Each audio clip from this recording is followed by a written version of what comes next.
Yes. Welcome, everyone, to Skywalking Through Neverland, episode 172, our live recording portion. Yay.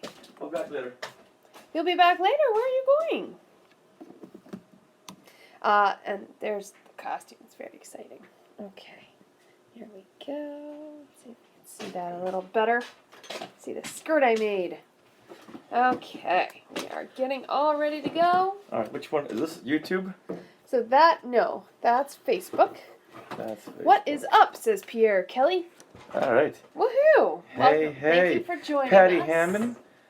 Yay. Where did he go? Oh. He just What? left. Go get my Clark Kent glasses. My Superman, my Clark Kent. There The you world go. may never know. Now I'm just confusing Hey, everybody. Win. Hey, Win. Hey, Wynn Pedersen. Hey, thank you for your Okay. question last week about the whole opening versus non-opening. Oh. that was quite the question there. I appreciate you asking and you having an interest in that. Yay. I hope my long-winded answer served it justice. Copy link. Okay, so So to be clear, I'm still a closer. Okay. I don't know what you're talking about, but that's okay. Yes, you do. What do you mean that's okay? Oh, I was If you don't trying know to what do we're something talking else. about. Oh, Clark Kent.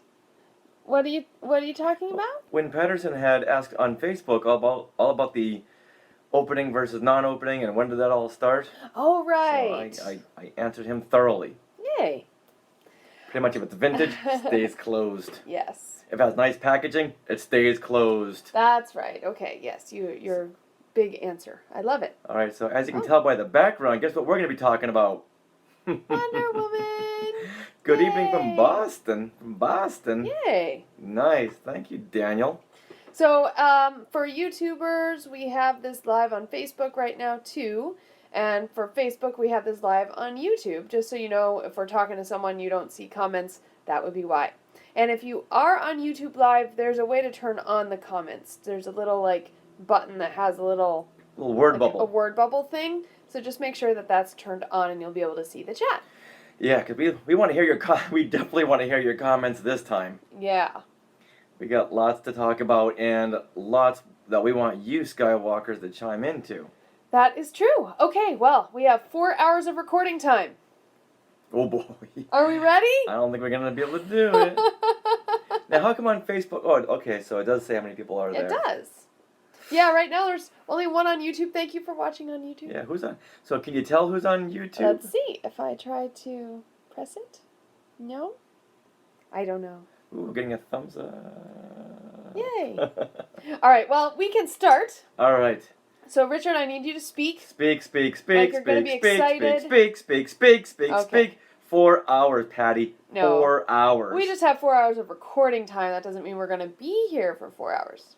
Oh, but for those of you who's wondering, because, it's Wonder Woman Day, so I need to show off. Oh, of course. I need to show off the lasso dress, which is awesome, and I love it. Whee! I love it. Yay! This is her universe / Hot Topic / it's amazing, and it's a lasso, and it comes off, and I'll probably wear the lasso with this, because why not? Yeah, Okay. I am excited. Yay! Yeah. So I know it's DC. Daniel Hyatt says your S is showing up backwards. So are you really Bizarro, Richard? Well, if you watch on YouTube, actually, it wouldn't be Bizarro, But Richard. on Facebook, it is Bizarro. So give me some vintage toys so I can open all of them. If I see a red button, I'm not gonna push it. Yes. Okay, well, thank you, Patty. And I love me some squirrels. Yeah. Oh, we forgot to raise up the thing, but that's okay. We're already recording now. Too late. All right then. So are we ready? We are ready. Now. Here we go. In a second. This is what you can look forward to on episode 172 of Skywalking Through Neverland. Only when we're recording. Only. Hey, Skywalkers! Are you ready to talk some Star Wars and Disney? And maybe on this episode, a little DC. Well, if your answer is a resounding yes, yes, and yes, well then welcome to Skywalking Through Neverland. This is the podcast where you will find the bright, one more time. This is the podcast where you will find the bright center of your Star Wars and Disney fandom. And maybe a little DC will slip in like we just said. I am Richard Wolosky. Now everyone please say hello to my Wonder Sweetie wife Sarah. Yay! Wonder that's me. Sweetie! Wonder Sweetie, I love it. Oh, thank you.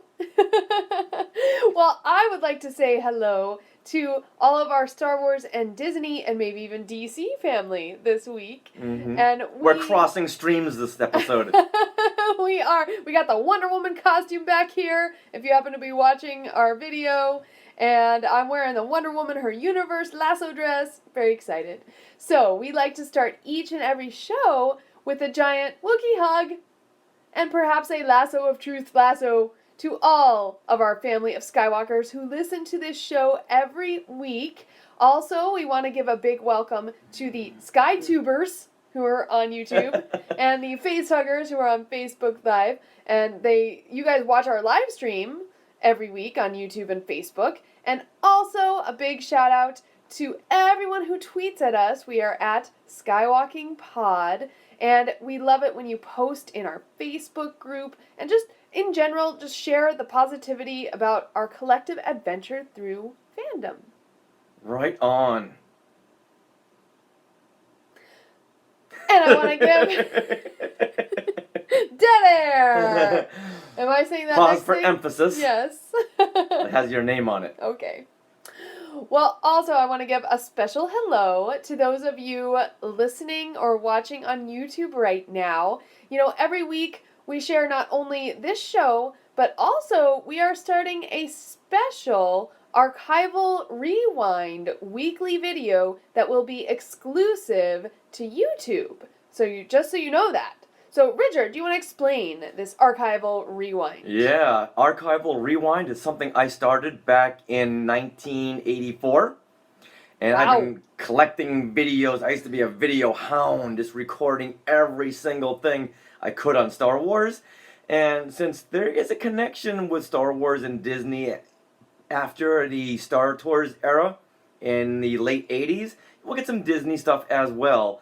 But I've just got hours and hours and hours of stuff collected that I had uploaded to my Mac, and now it's just sitting there. So like it was a VHS, and now it's all digitized. I transferred it over to my Mac, and now instead of just sitting there, let's share it with the Skywalkers. Yeah. So there are just so many hours coming your way, from pop culture references on different TV shows, to Laserdisc supplemental material, Wow. to just stuff I would see, and I would literally sit in front of my TV in the 80s, just with the remote control that had a wire that went from the remote to the actual recorder, so I couldn't be that far away, just ready to press that record button in case someone should happen to mention Star Wars, because Wow. Back in this day, it was very few and very far between. So there was no YouTube.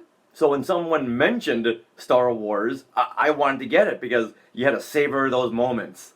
So we are so excited. So Sarah, next Tuesday, Yes. we're going to start uploading. Or tomorrow? Tomorrow. Oh, tomorrow. Yeah. Oh. This Tuesday this week. I mean, if you're hearing this later, just go to our YouTube channel. Yes. But yes. So Tuesday, June the 6th, which is officially tomorrow. Yes. You'll get our first video. Mm-hmm. We would say what it is, but we haven't chosen it yet. That's true. But we'll have one a week, so be sure to look forward to that. And that is, once again, exclusive to YouTube. So you can head to our YouTube channel. Just go to youtube.com/skywalkingthrough-neverland, and you'll find it right there. You can subscribe to. All right, we are... What? So we are broadening our horizons. Now, speaking of broadening our horizons, we are recording this from Long Beach, California on June the 5th, 2017. And Sarah, what time is it?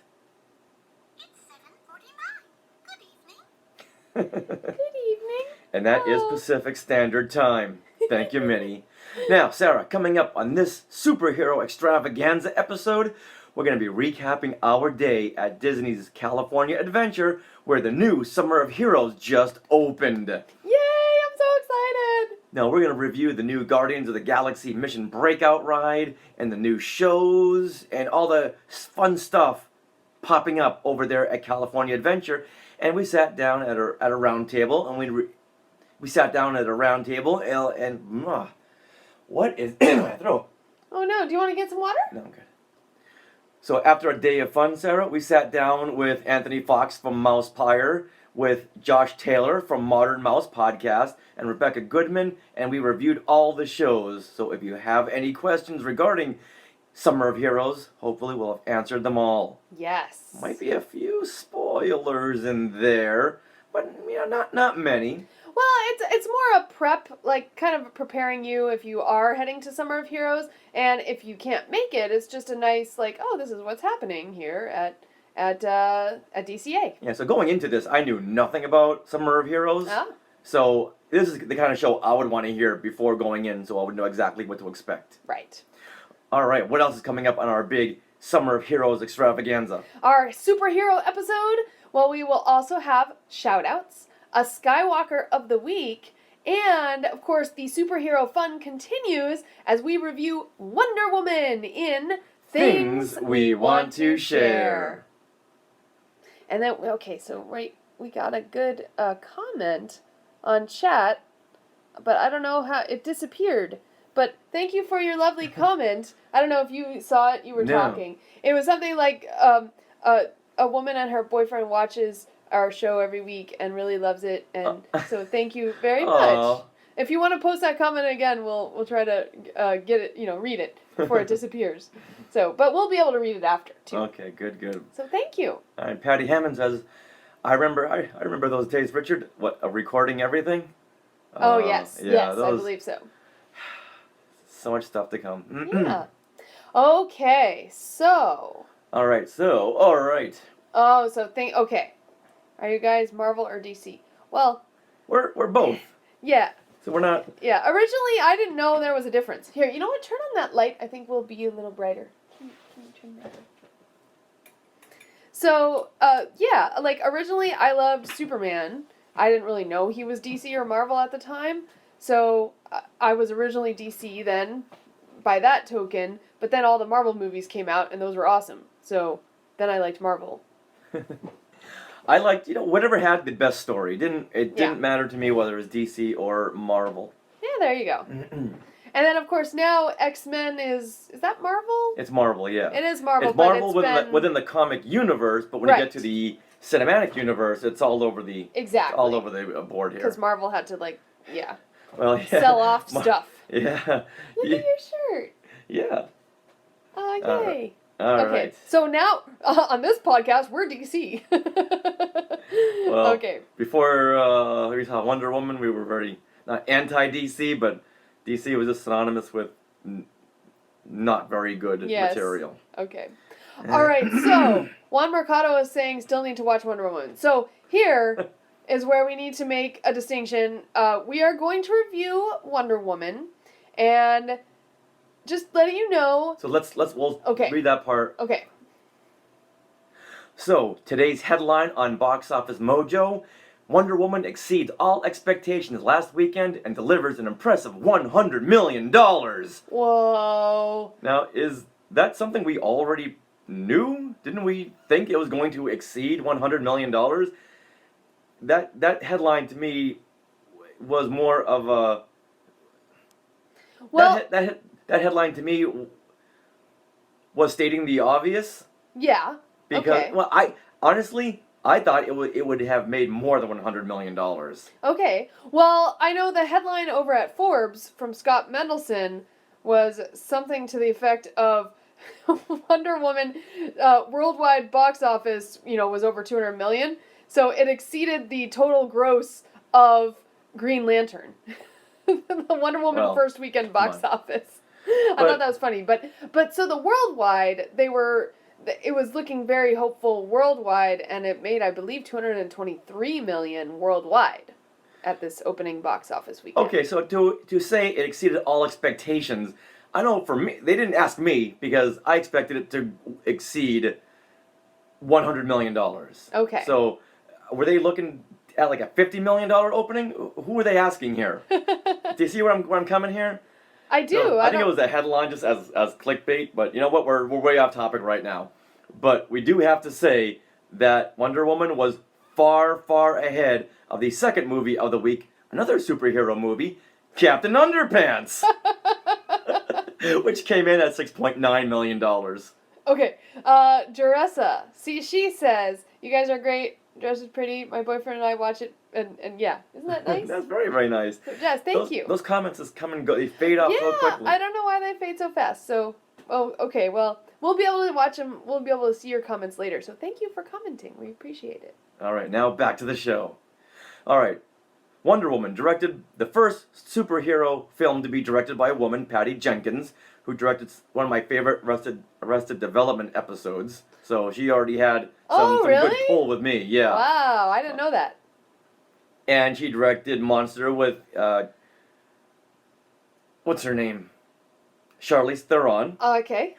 All right, so now she directs Wonder Woman. Yay. And so this was big news when it came out in 2015. It was announced that Patty Jenkins directs Wonder Woman. The world went crazy. Wow.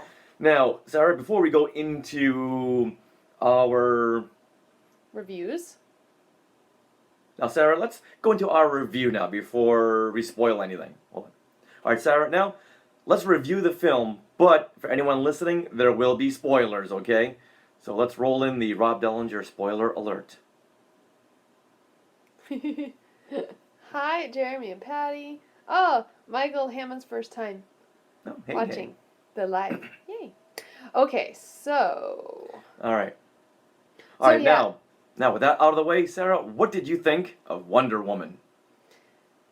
Oh, yeah, so, yeah, like Juan Mercado, I think you said you didn't see it yet, so yeah, there will be spoilers here because we just figure out... We're not going to spoil anything too big. I know you had a note there. Yeah, I don't need to say that. Yeah. Okay. So if you want to go into the movie fresh, then Maybe turn it off. skip the next couple of minutes. But we're not going to spoil anything big. All right. Well, skip the next, 10 minutes, because I think we're going to talk about this. All All right. Here we go. So why don't you preface me again?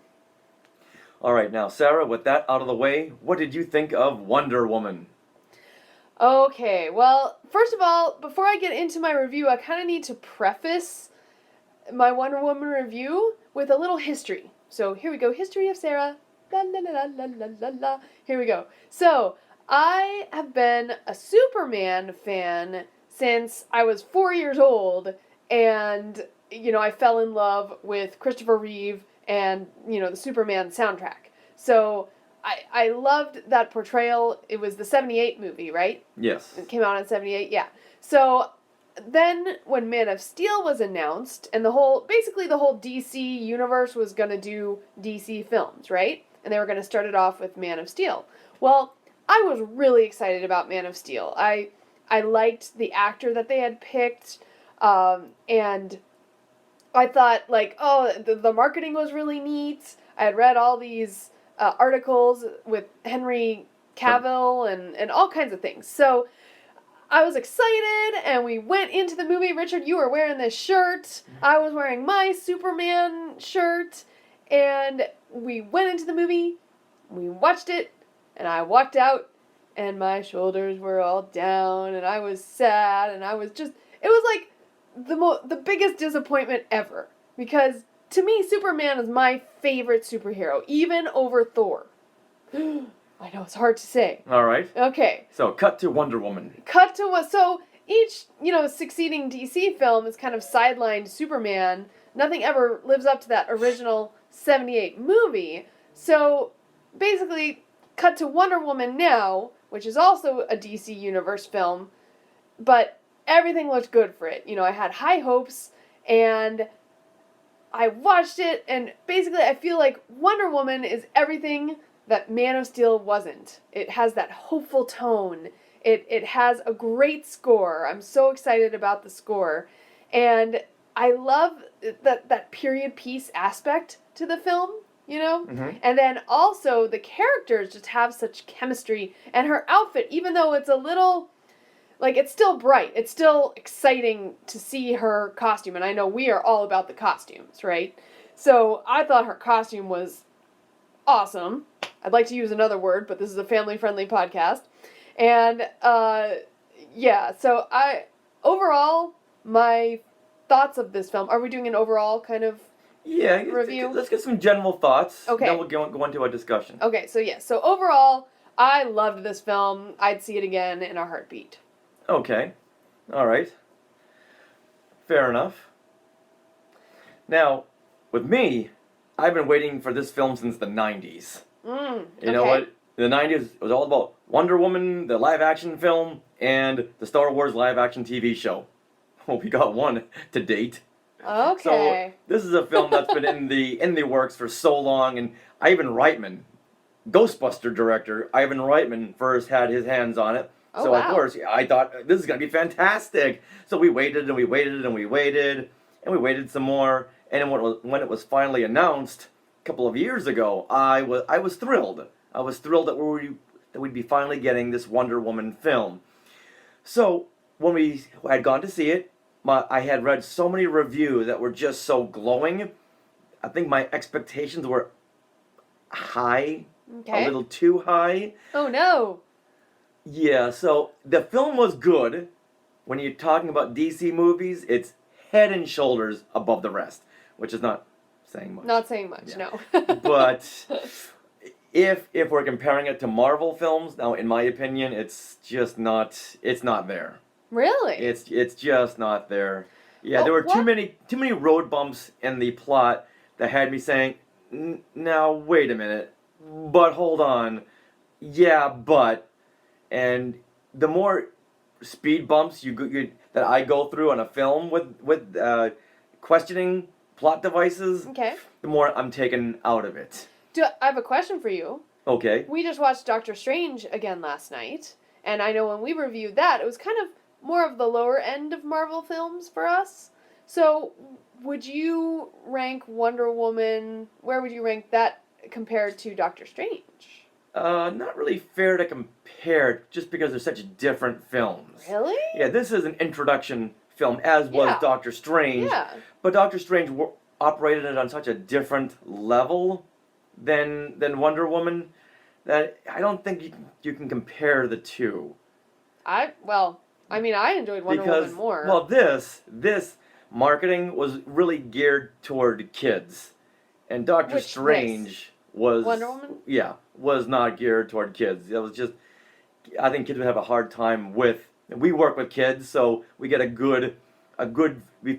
get a good pulse on what's going on within the kids' interests. Okay. And if they're talking about something the opening weekend, well, you know that's going to be huge.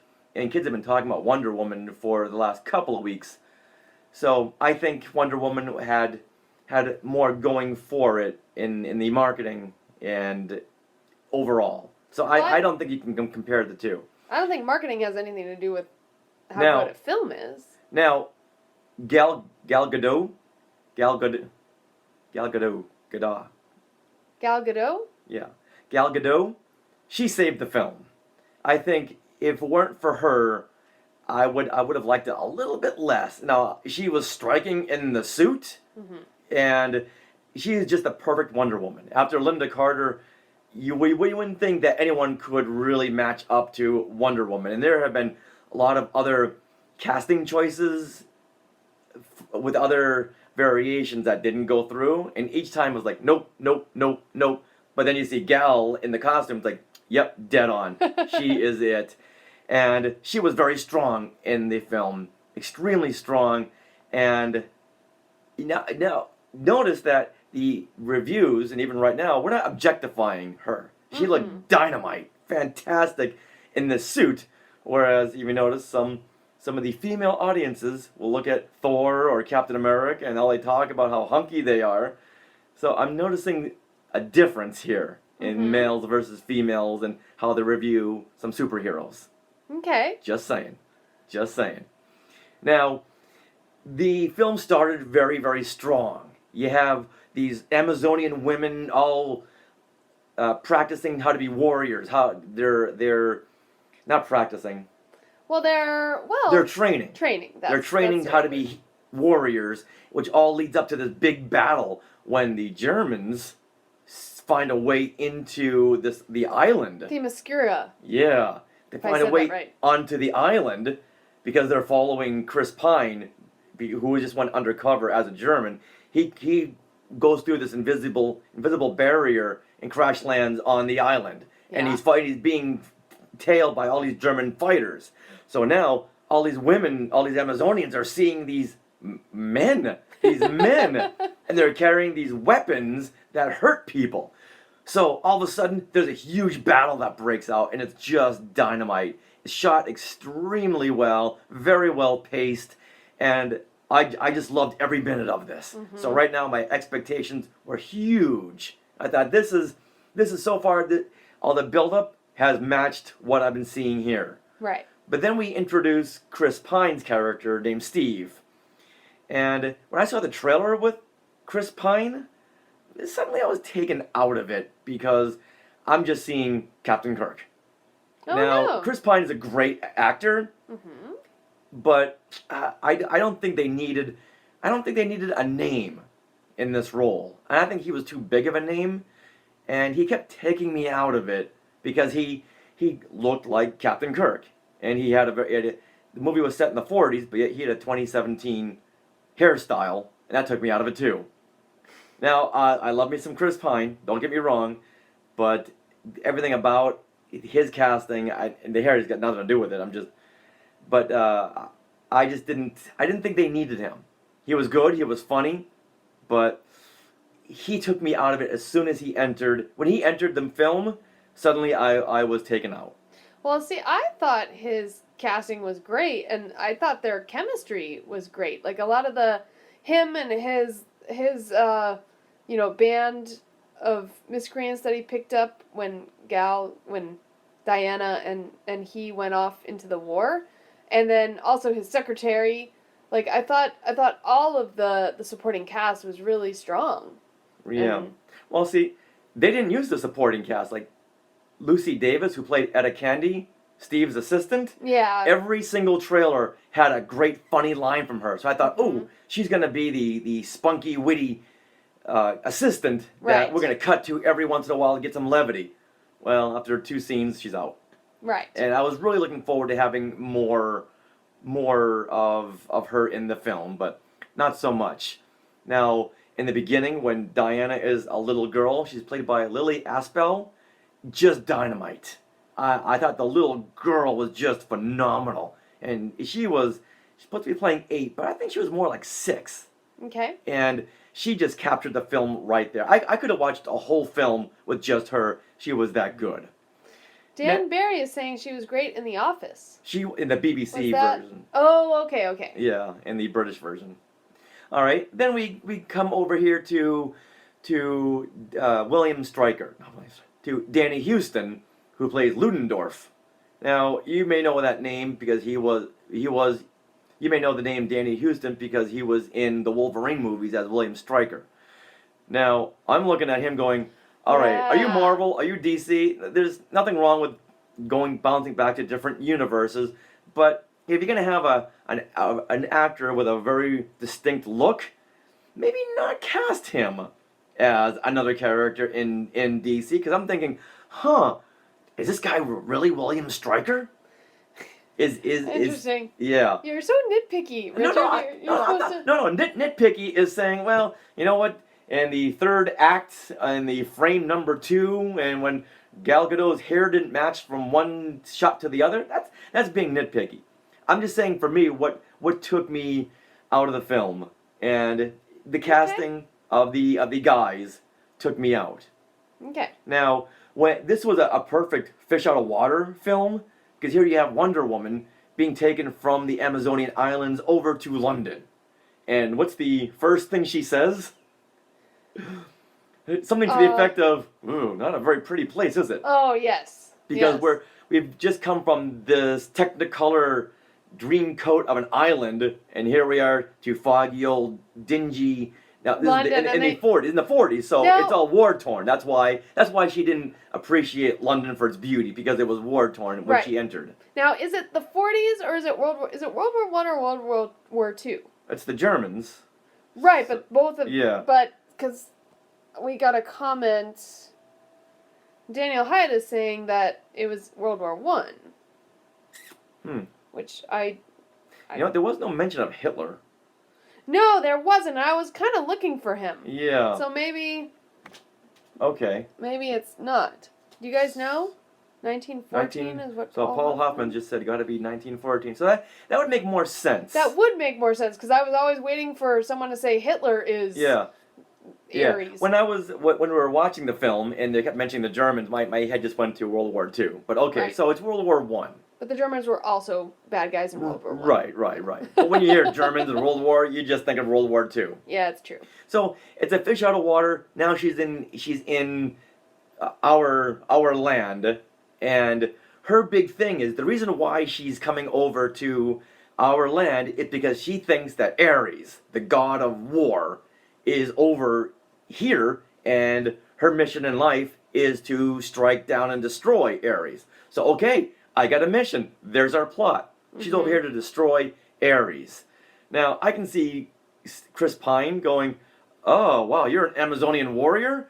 You want to come over here and fight our battle?" Yep, he's Ares. Okay, sure. I can make you believe that. Although that never came across. That's just how I played it out. But at some point, I wanted Chris Pine, to say, hey, this whole reason why you're here, because you think the god of war is here, you may call him Ares, but we call him Ludendorff. Mm. Well, but Ludendorff wasn't in charge. No, he wasn't. But he was the central villain. Well, to the movie, To the movie. So at some point, I wanted Chris Pine to tell Wonder Woman, your whole belief as to why you're over here, yeah, not happening. Didn't happen. I deceived you, and I apologize. So it's like that plot point never paid off. So she was over here, and okay, this is where there's a spoiler. Well, I won't spoil it too much, but she does something to Ludendorff that you can't come back from. So, okay, I gotta just go ahead and say this part. She kills him. Mm-hmm. She takes her sword and she drives it through Ludendorff's chest, but that wasn't really the man she was supposed to kill. Mm-hmm. So at that point, I wanted. That's when Chris Pine should have stepped up and said, "Oh yeah, you know what? Thank you for doing my job, but that wasn't the right guy." I think we could have gotten another layer to the film had he done that. But Chris Pine didn't know who was Ares and who wasn't. I mean, I think he just, well, in my head, I was thinking, well, maybe someone is, like, Ares is embodying someone in the war, like the head of the war. Right, but I don't think Chris Pine's character really thought that through. He just thought, you want to come on over here with us? Okay. Right. You know, slip on the suit and let's go. Okay. So I felt like there was a missing piece there. Okay. Now let's take a step back, and I really did like this film. It was a lot of fun, nice to look at, but once again, like I was saying earlier, there were just too many stumbling blocks that I found. Like when Diana, she has her Chris Pine and the little band they've collected, and she's charging them into war.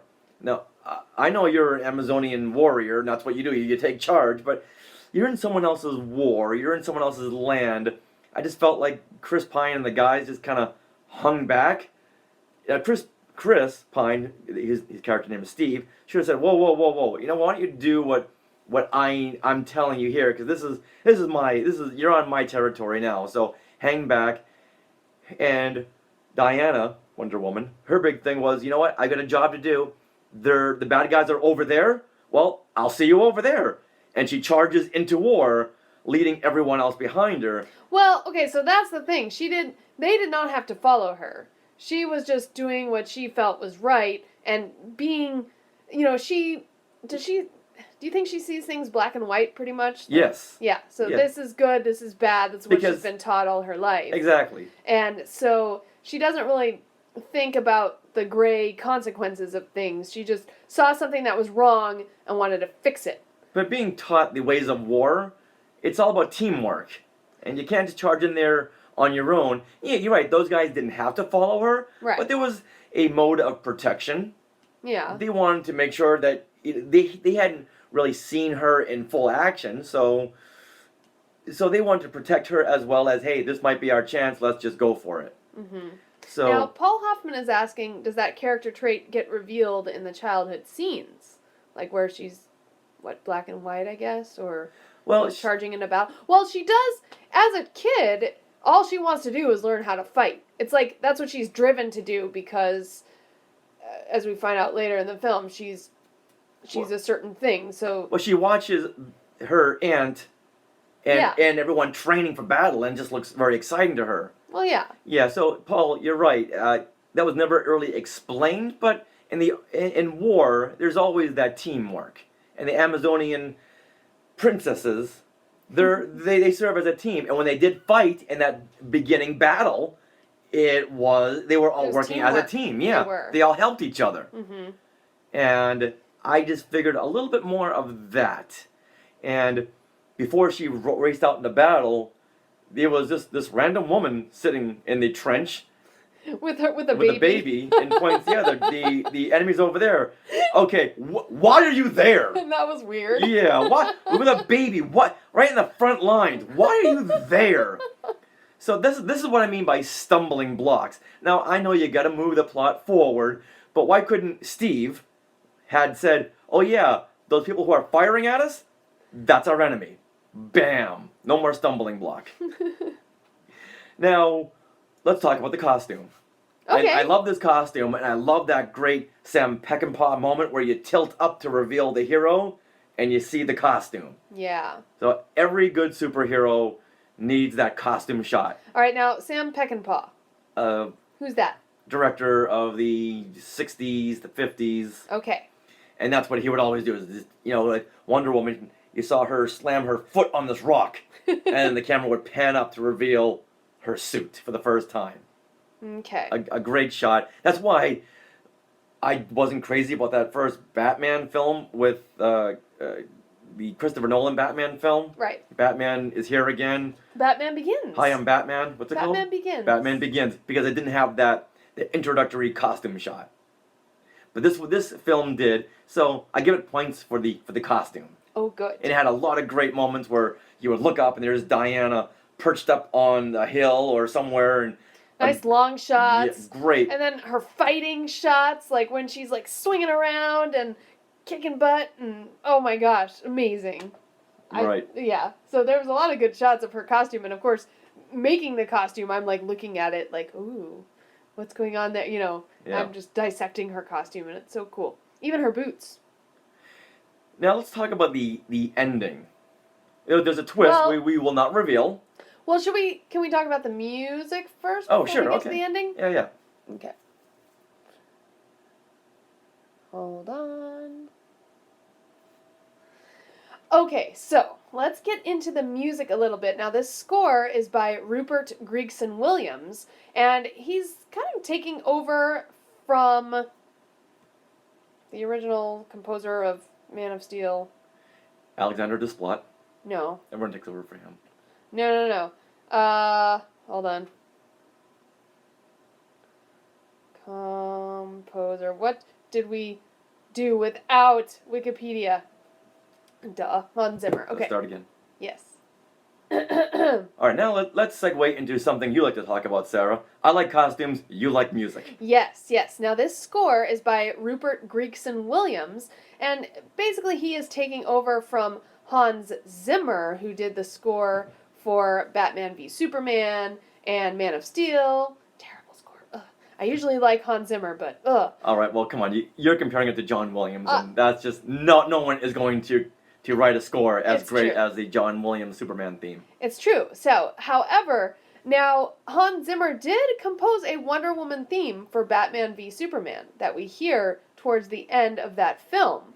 Now, what Rupert Gregson-Williams did is he kind of based his score for Wonder Woman, or his theme for Wonder Woman, like tonally on what Hans Zimmer did, but he brought it back because in this film, Wonder Woman, you know, she is not yet Wonder Woman yet. She's Diana. She's learning. She's, you know, naive, and so that is why. So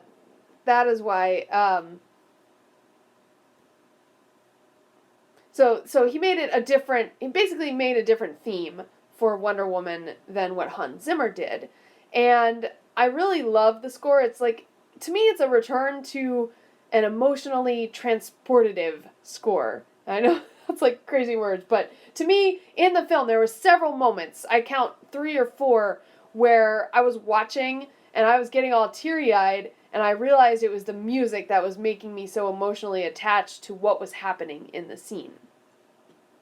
Yeah, I love the raw drums. Yes, yeah. So what's cool about he basically Rupert Gregson-Williams did a Wonder Woman theme that can be both played heroically and sad, depending on the instrumentation and how fast or slow it's played as well. So we heard those heroic moments, and in those heroic moments, you do hear those like Amazonian drums, for lack of a better word, and that was really neat. And there was also some parts of the score that what sounds like an electric guitar, and it's kind of what you hear in the end of each Wonder Woman trailer. That kind of crazy electric guitar thing going on. So that was also present in the score as well as the trailers. So I was excited to hear that again because that really got me excited when I was watching the trailer. And let's go back to the Wonder Woman theme. Ultimately, it is the opposite of the Man of Steel theme. The Wonder Woman theme is very uplifting. It's made up of 3 phrases with ascending notes. So it's all uplifting because your notes are ascending the whole time. So, And more importantly, it's not forgettable. exactly. It's not. So that's what I loved about the music. Was there any standout moments for you in the music? Oh, I just love overall? the war drums. Okay, yeah. And I'm Yeah. glad they didn't go with a very melodic, simple, sweet theme for Wonder Woman. Right. Yeah, I mean, she's a warrior. She's a warrior, and she needs an appropriately heroic, warrior Fighting song. Exactly. Yeah. Yeah, and she got it. Yeah, she did. And the fighting drums, and yeah, it was really cool. So, great job, Rupert Gregson-Williams. All right, now let's talk about cameos. Okay. There were none. Was there supposed to be? Well, you get a ton of cameos in Marvel films, Okay. like Stan Lee. So I was kind of hoping for a Linda Carter cameo. Oh. I know she's busy right now with Supergirl. Yeah. But I would have loved a Linda Carter cameo. But now that would have taken you out of it. Come on. it wouldn't. All the things that took you out of this film? Yeah, okay, maybe it would have Chris taken Pine's you out. haircut? But well, with Stan Lee, the It's an purpose inside is joke. to take you out of the film for a second to say, hey, let's have some fun here. That's what the Marvel films are, Right. which they're is what fun. DC never has been, about the fun. And as fun as a roller coaster this was, it didn't have the funness of a Marvel film. Well, no, I disagree with you there because a lot of the Diana and Steve scenes, when she's a fish out of water in the regular world and he's a fish out of water in her Themyscira, those were some funny moments there. Name one. Okay, when Steve is in the pools of water, Okay. and then he gets out. Well, okay, there is another moment when they're in the boat on the way to London. Yeah, let's talk about this. Because that was fun. All right. I loved it. It was hilarious. It was funny. It wasn't Marvel funny, but pretty much they're talking about sex. Well, sleeping together. Sleeping yes. together. They never say sleeping together. Which, after the scene played out, I'm thinking, oh my goodness, is this movie for kids? Oh, yes, it is. They're talking about sleeping together in her 12-volume set books regarding sleeping together and cuddling. Right. And then in the end, when you have her driving that sword through Ludendorff's chest, that's a grim moment. Then you come to that moment where I know kids won't understand the whole sleeping together exactly, scene, they won't. but it made me raise an eyebrow as to, it was a great scene. I mean, speaking as a kid who has seen Grease and then now watching Grease, yeah, Well, that stuff's different gonna times, go over your times, head. way different times. I'm just saying. Okay, yeah, me too. I'm saying that too. Grease is way more explicit about sex. Yeah, and well, the lightheartedness came out of that sleeping together scene came when Chris Pine is trying to figure out how to talk to her about it because she had never encountered a man before. No. And she just thought, well, men are just for reproductive purposes. That's it. Well, Chris had some other ideas. Amanda Bond. Amanda Bond just came in on Facebook when we talked about sex. The word sex. Best podcast ever. That's funny. So there was a couple of fun moments that could have played out more, like when Diana's trying on all these different outfits to blend in. Right. And she's with the assistant. I just thought that could have played out more, her being more of a fish out of water, but I know they had to get the plot They going. had to move it along. I mean, this is almost a 2.5-hour movie right, as but it is. there could have been more instances of that. To Well- keep it a little bit light. So going back to Linda Carter, so she would have taken you out of it. Okay, yeah. For me, but it didn't have to be a, hey, look what we're doing right now, like they do with Stan Lee. They wouldn't have to do that. It would just be a very simple cameo. There she is, and there she goes. Right. And do you know who else didn't appear in this movie? Anyone else? Superman. No more superheroes. Well, Batman had not. He didn't appear. No, he didn't. No, he But it was mentioned he was that mentioned. that she got a letter in the very beginning from Bruce Wayne Enterprises. Right. But we never saw Batman, Superman, Aquaman. It's I know, true, but that is a connecting thread. I know Justice League is coming just around the corner in November. Right. However, in superhero movies these days, it's backloaded with a ton of superhero cameos and just bit parts. And like in Superman versus Batman versus Flash versus Aquaman versus Mighty Mouse. Wait, the movie that's coming, Justice The movie, League? no, the movie that Batman v Superman v the critics. That Yeah. one, they slipped in Flash and Aquaman and Cyborg. You didn't need that. They were just setting up Justice League. So my point is, Wonder Woman, this film did not need any other superheroes to support it. So Oh, okay, I that see. was Patty Jenkins saying, you know what, guys, get out. All right, this is our movie here. We don't need you. And she was right. They did not need any other superheroes. Like the film is bookended in present day, Right. where Diana is working At the Louvre. At the Louvre, right? You could have easily had Ben Affleck make an appearance like he did in Suicide Squad. But they didn't go there, and I was so happy they didn't. Okay. Yeah, let's talk about that ending, because I really loved those bookends. I loved how it was bookended in the present, with Diana at the Louvre, and at the very end of the film, you get something that kind of sums up everything you have just seen in the film. And for me, like, I love when a film is a nicely wrapped little present. Like, everything has a beginning, middle, end. Everything fits perfectly with each other. And that's what that felt like to me, because what she says at the end just perfectly sums up what you have just seen. And I loved that. So I got tears in my eyes as I was walking out of the theater going, oh, man. And I saw another girl dressed as Wonder Woman down the hall. And I was like, yes. Everyone was dressed as Wonder Woman at that screening. Now, Amanda Bond just asked on Facebook, can we talk about the positive representation of Native Americans, though? Can we talk about the fact she crossed no man's land? Sure.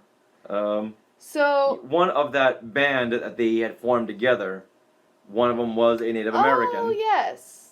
But Which I'm not... I was confused why he was there, because we weren't in America, we were over in Europe.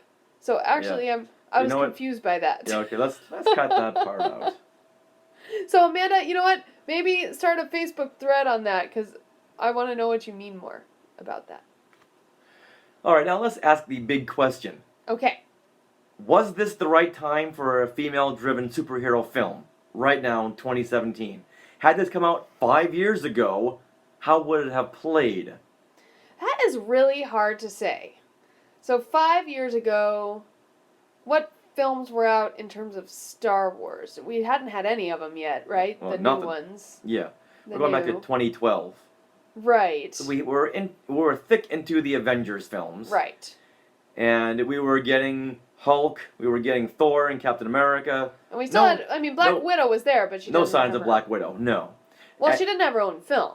No, but unfortunately at that time, we had some female-driven superhero films that just tanked big time. Oh. We had Catwoman with Halle Berry, Elektra with Jennifer Garner, and Tank Girl, which Tank Girl was a superhero, and that didn't do quite well. So at this point, they didn't have a good track record. But my whole point is, if it did come out, if this same film came out then, I think the answer is yes, it would have played very well. I would tend not to believe that people would stay away from this because it is a female-driven superhero.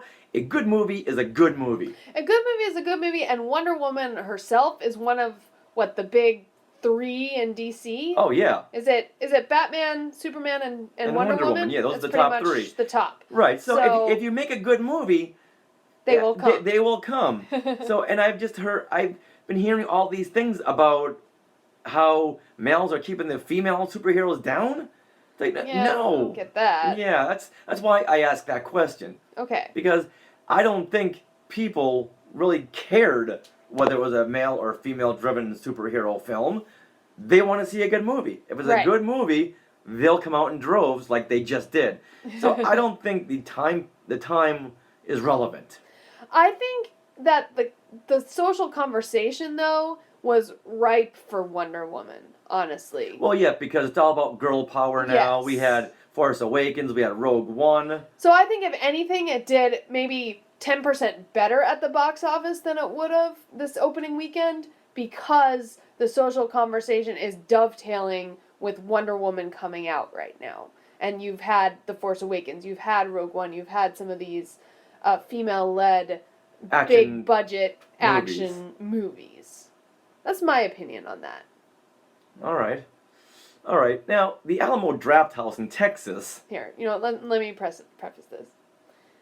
All right, now, we had a conversation on the way to Wonder Woman in which I brought up the fact that the Alamo Draft House in Austin, Texas had a couple female-only screenings of Wonder Woman, and I asked what you thought of that.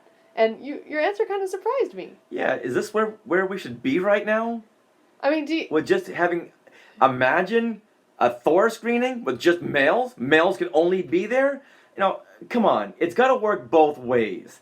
If you're going to have a female-only audience, then what would happen if we had a male-only audience? Females cannot get upset if they're going to do the same thing to us. And after years of fighting for equality, is this the right move? And there was tons of backlash from guys who had the same point of view on Twitter. well, I know some guys on Twitter mentioned like, oh, is this a smart idea? It's like you're not going to get that many people going to these screenings, but these screenings did sell out, so he was proved wrong. To me, this doesn't bug me just because it's kind of like a girls' night out thing. Like, I have my girls' nights out. I have my girls' nights out, and you don't mind. You see it as a time to, be by yourself. I know this is a little different because it's like a company putting on a female-only thing. I think that's a totally different point. Well, I guess that's why it didn't bug me because I do girls' night out things. Right, but you don't go to... If you went to a place that was just females only, a movie that was females only, a theater that was females only, well, once again, it's got to work both ways. Right. Yeah, I guess it doesn't bug me until I think about it the other way around. Yeah, and once again, Which makes sense. after fighting so long for equality, well, it's how is this being equal now if When you're men excluding, if men are being excluded? right. Well, then it's not about equality. It's getting what you want, and well, how do you put this where you're not gonna get in big trouble? Okay. Well, Paul Hoffman makes a good point that the female-only screenings kind of happened on its own almost because a lot of women came Well, out to that's see the one film. thing, but the Alamo Drafthouse in Texas, Right. they did have a special screening that was female only. It wasn't all females would come to the theater. If any guys want to buy in, well, we'll kick them to the curb. Right, right. And actually, there is a New York law professor who filed a lawsuit against the Alamo Draft House for hosting those female-only screenings. The man said excluding men from the screenings is discrimination. He also said the Alamo Draft House theater chain harassed people who complained about the screenings. The chain declined to comment. Interesting. I wonder how they harassed people. Well, they commented a lot, the Alamo Draft House, but their answer was always, "I'm sorry you feel this way. We are really, really sorry." That's not an answer. Well, what else are they going to say? Well, exactly. What else can you say? So I just think that it's, well, boy, I don't want to use the word manipulative, but when you get when you get what you want, then you turn your backs on everyone else. That's not coming out right either. No, I mean, honestly, it's not like they made all the screenings female only for like the whole weekend. But why do any? That would suck. But if you're fighting for equality, now that you have it, now that you're excluding guys, that goes against what you just fought about. What you fought against for years. Now you have your female-driven movies, you have your female director. Now you're saying to all the guys, get out because it took so long to get here. It wasn't the guy's fault that superheroes have always been a male-driven market. Mm-hmm. So there's always been the male-driven films, and little boys are the ones who are going to be buying the toys. So if anything, it's not a male-driven market because it's a male-driven market. It's a business thing. If kids are going to buy the toys, if boys are going to buy the toys, that's who we've got to aim our films to, because we have stockholders to please. That's what it comes down to. If they're going to make a new Batman movie, well, if the women films didn't do well, okay, you've proved yourself a couple of times that people didn't want to see those. Now, it just so happened they weren't good movies. So we Right. got to always include that. But now here comes a great movie like Wonder Woman. It's a couple of stumbling blocks, let's take that out of the way. But it is a very historic movie.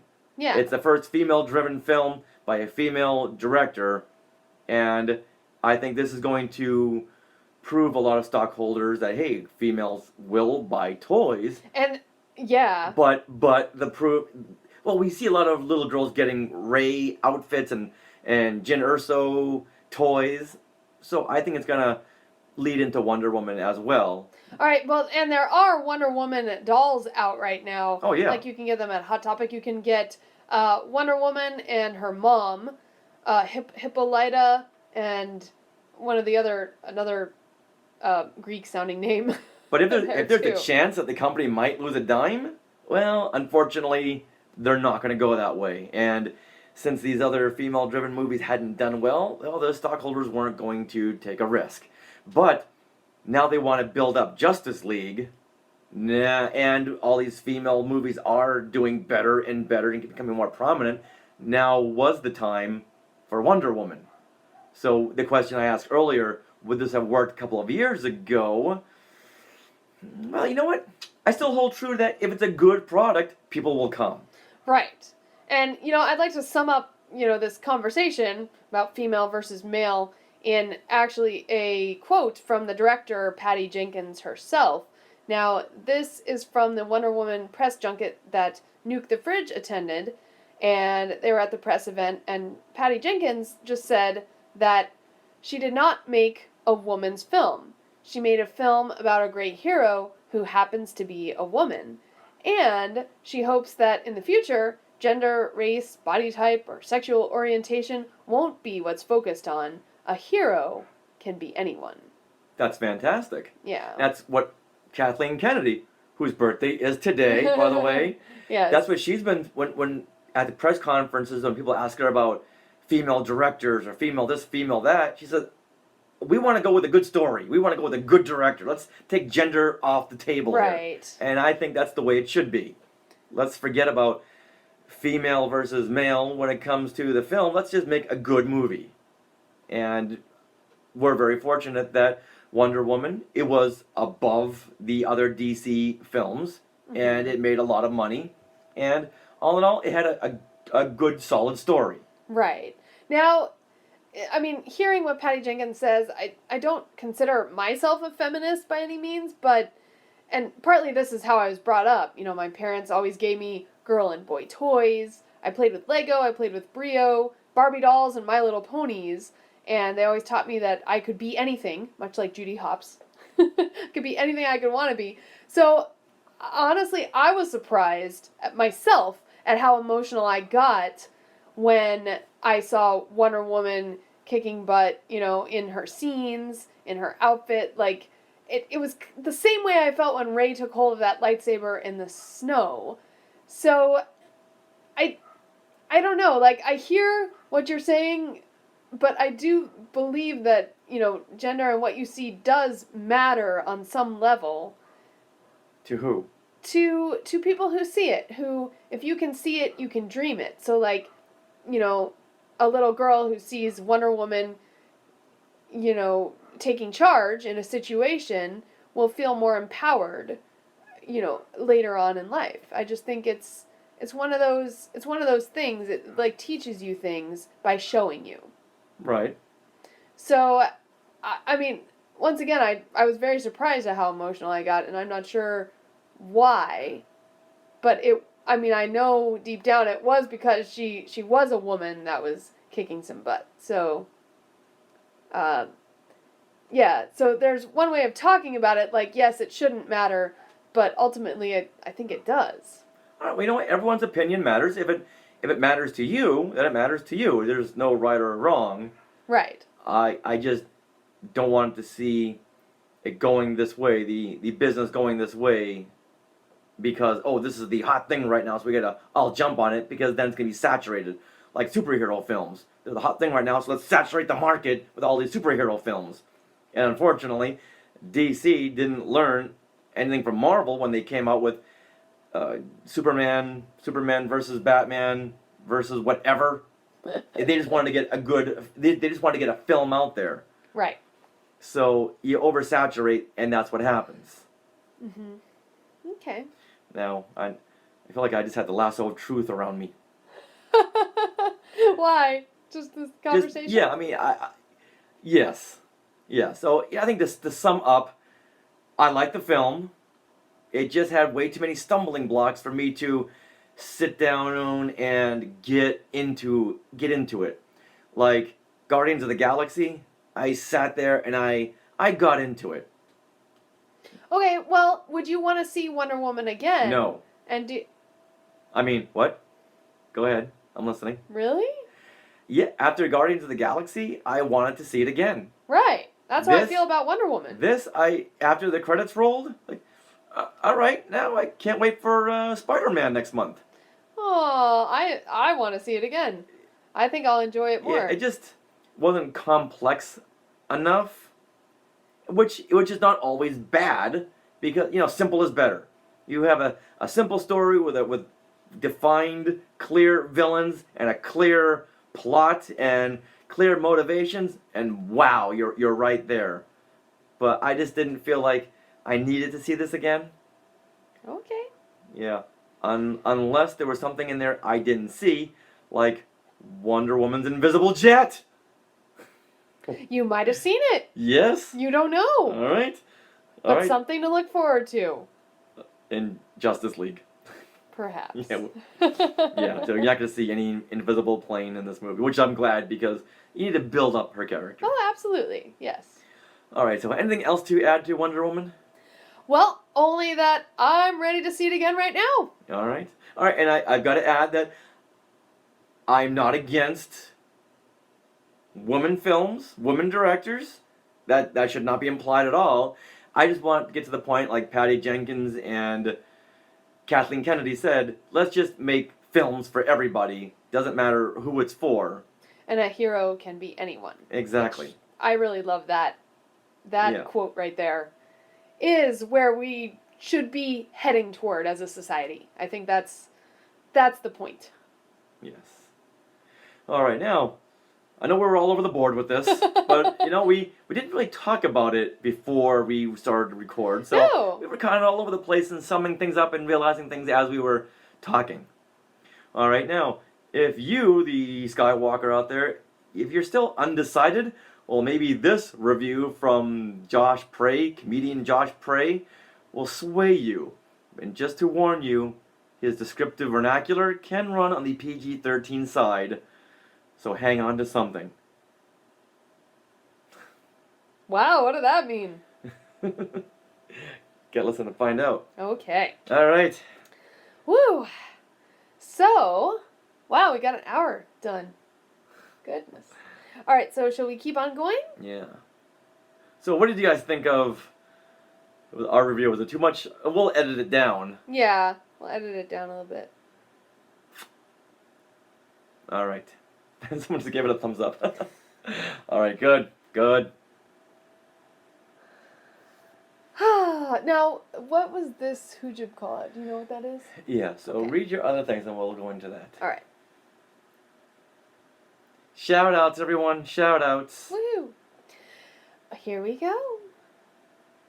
Shout outs. Okay, this time for shout outs, we are going to start with YouTube. Because on YouTube, you can comment on things. And so I want to bring up a comment on our Star Wars Land construction update video from May 30th, 2017. The comment was from Bruce Marshall. And he says that the white boom arm on the far right is not a crane. In our video, we were saying there was 4 cranes. Well, we are apparently wrong. And Bruce Marshall says it is actually pumping concrete through the hose on the end. And the concrete is going into that tall wood structure that looks like a wall. So we did see some wood walls, right? Mm-hmm. But the wall is actually a concrete form to create a wall. Think of it like an ice cream sandwich. The wood forms are the outside of that ice cream sandwich, and the concrete is the vanilla filling. And so I'm sure once the concrete is in there and set, they'll take the wood away, and you'll just have, like, the big concrete wall. So, cool. Thank you, Bruce Marshall. So they're pouring concrete, so they're making some great progress here. Yeah.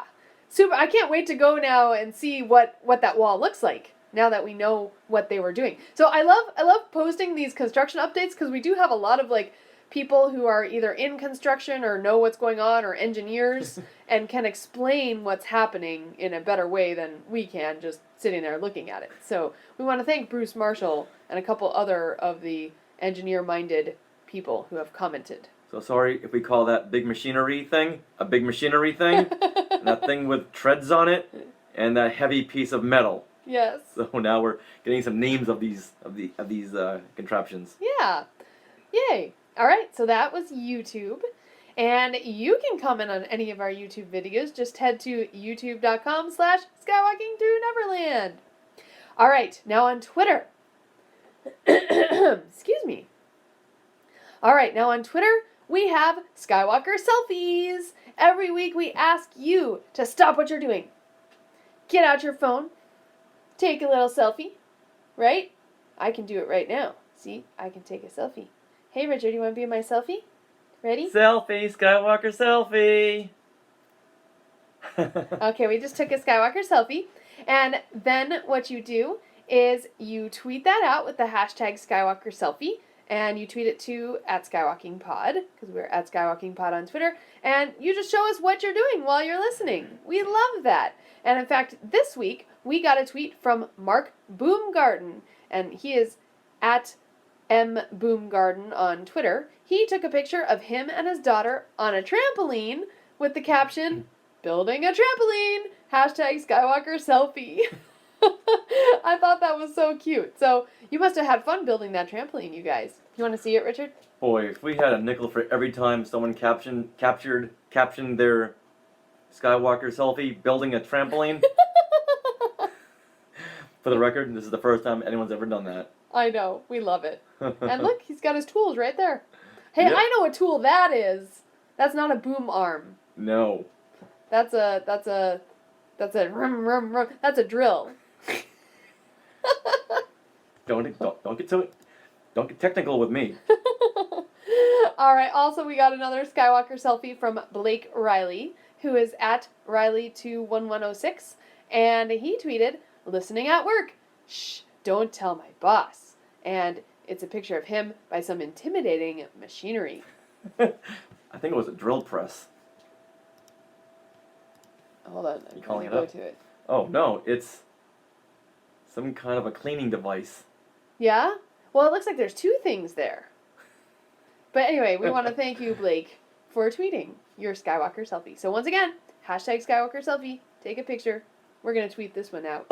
All right. Next, we go to our Hoojib alert. Ooh. All right. So Hoojib alert! if Hoojib you're alert! new to Skywalking through Neverland, this is where we tweet out "Make Hoojibs Canon." Hashtag "Make Hoojibs Canon" because our goal in life is to make those furry little bunny rabbits from the Marvel comics and the 80s into the actual Star Wars canon.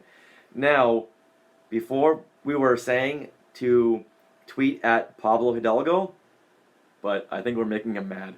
Yeah. Yeah, his last tweet had some expletives, had some curse words in it, Right. and he said, "Stop." Something to the point of, "Stop tweeting at me. It's the job of the creature department." Well, no, it's not. It's the story department, then the creature department. So, but point being, we're making Pablo a little upset. So, let's turn it over to our good friends over at the Freemaker Adventures, Okay. Bob Roth and Bill Motz, who we just talked to a couple of weeks ago, who will be on an upcoming show, and they were kind of excited about having Hoojibs in the Freemaker Adventures. So, guys, let's turn it to them, okay? Yes, so they are at Automatic Gravy and at Inevitably Bill on Twitter. All right, so let's leave Pablo alone for a while. Okay. And at least if we get it into the canon adjacent, being the Freemaker Adventures, well, you know what? That's a win for us. That's true. So just tweet out something, a picture. I know the Chica Fence have been tweeting pictures of various stuffed animals with the Hoojib ears on. And you could just use the hashtag #MakeHoojibsCanon. Now, they did say in the interview that Hoojibs were mentioned in Well, the very first don't, episode. Don't say. So, well, I do want to say that Okay. Hoojibs are on their minds. Yes. And they like the Hoojibs, so we have a good in there, okay? So there you go. Okay. I like it. All right, well, is it time now for the Skywalker of the Week? Roll it! Well, congratulations to John Miller. He was very helpful in our Halloween episode. One Awesome. more time. Well, congratulations to John Miller. Now, he got this honor because he helped us produce our upcoming Halloween episode. We are way ahead of ourselves. How many months from now? 5 more months. 5 months, but he was very Nope. instrumental. Yep, 5 more months. 5 months, wow. Yeah, so John, there you go. And if you've been following us on Facebook, you may have gotten some clues as to where our Halloween episode is going. Not going to say it right now, but Okay. it's going to be exciting. So exciting that we recorded it in April. Wow. Exciting. So thank you once again to John, and soon, Sarah, you'll give him another hint to our Halloween episode by something you're going to do for T-Public. That's true. All right. With that, Sarah, let's roll the show out with our outro. One more time. Yeah. All right, Sarah. With that, let's do a shorter episode. It's summertime now, Yes. and our schedules are just crazy busy. So our 2 hour plus episodes might come down just a little bit because of we got to work to support the podcast. It's true, and this is when we work in the summer months. Ah! All right, so that wraps up episode 172 of Skywalking Through Neverland. We would like to thank Anthony Fox of the Mousepire podcast, Rebecca Goodman, Josh Taylor of Modern Mouse Radio, and we'd also like to thank all of you for tuning in. Thank you very, very much. We really appreciate you taking 2 hours plus out of your schedule and listening to us. Much appreciated. And while you're listening to us, you can listen to some other really great podcasts. And while you're listening to us, you can listen to some other great podcasts over there at retrozap.com. You can hear Brews and Blasters, The Sandcrawler Podcast, Beltway Banthas, The Deuced Cast Movie Show, Starship Sabers and Scoundrels, Kanada's Castle, Techno Retro Dads, and Talking Apes TV. which should be coming out next week. That's what you said last week. I know. So everyone go on Facebook, go to our Talking Apes TV Facebook page and say, Mark, come on, get the lead out. He's the one who edits the shows. Aw. Well, you can also find Skywalking Through Neverland and some of our videos at jedinews.co.uk. Ooh, and a reminder, speaking of videos and YouTube, please be on the lookout for our archival rewind this week, which will feature something that Richard has videotaped from the 1980s. And beyond. And beyond. And also on our YouTube channel, we have Star Wars Land construction updates. We have all the videos fan films.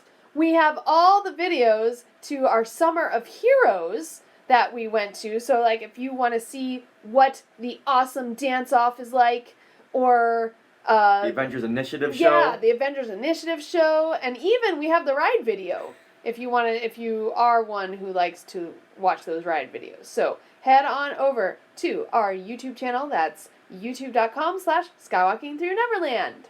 And Sarah, what if they watch a video and want to reach out to us? Oh my goodness! Well, what would they do? They can do that on Twitter or Instagram. We are at SkywalkingPod. We also have our Facebook group, which is a great place for you not just to get to know us, because we're very active there, but also other Skywalkers. So you can make friends, you can have meetups wherever you are sometimes. Like, we've got Skywalkers initiating meetups in different places. It's so exciting. And to do that, you just search Facebook for Skywalking Through Neverland group, and you request to join. And then there are questions that pop up that you must answer before we can let you in the group. So make sure you answer those. We are looking. And you can also email us. We are share@skywalkingthrough-neverland.com. And they can also go over to iTunes and tell us what you think about us and a review. Yay. Leave us as many stars as you want. Tell us what you think. And Always remember to stay tuned for bloopers. and that works. Okay, yay! All right, guys. Thank you for sticking with us, those Yeah. of you who did. I know, on the East Coast. It's at 9 o'clock? It's really late. We need to eat dinner. Sorry, guys.